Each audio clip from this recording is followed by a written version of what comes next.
Deir al-Balah. Gaza Strip.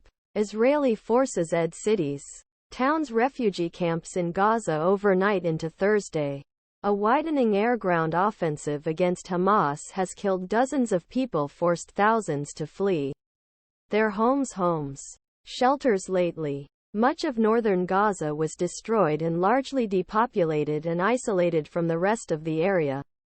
For weeks, many fear a similar fate awaits the south as Israel expands its offensive across much of the small region. Israel has vowed to disband Hamas, which still maintains a fierce resistance even in the north, and to bring back more than 100 hostages held by the militants after an October 7 attack in southern Israel involving about 1,200 people, mostly civilians.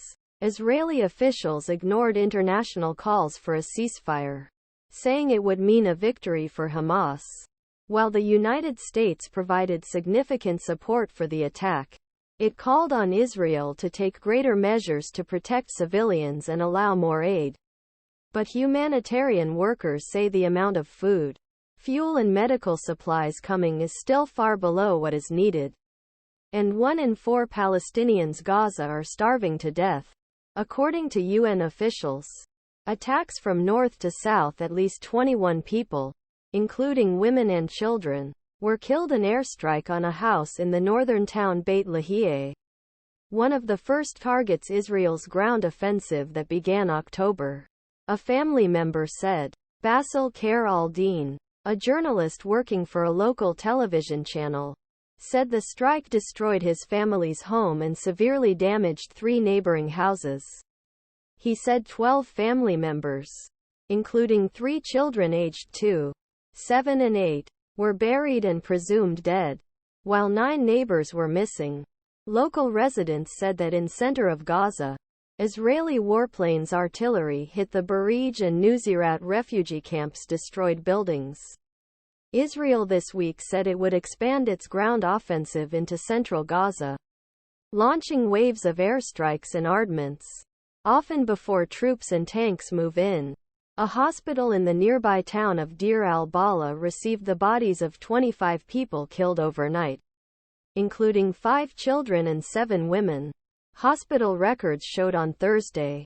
Explosions were heard continuously throughout night in town, where thousands of people took shelter and spent most cold nights sleeping on pavements.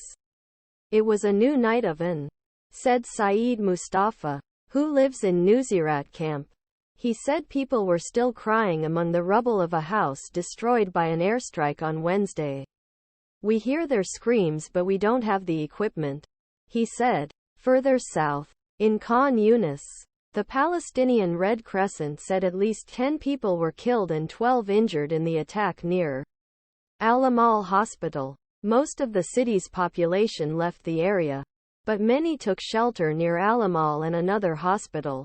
We hope they will survive the bombardment. A new wave of displacement. Rami Abu Musab, who lives in the Barij refugee camp, said that thousands of people have fled their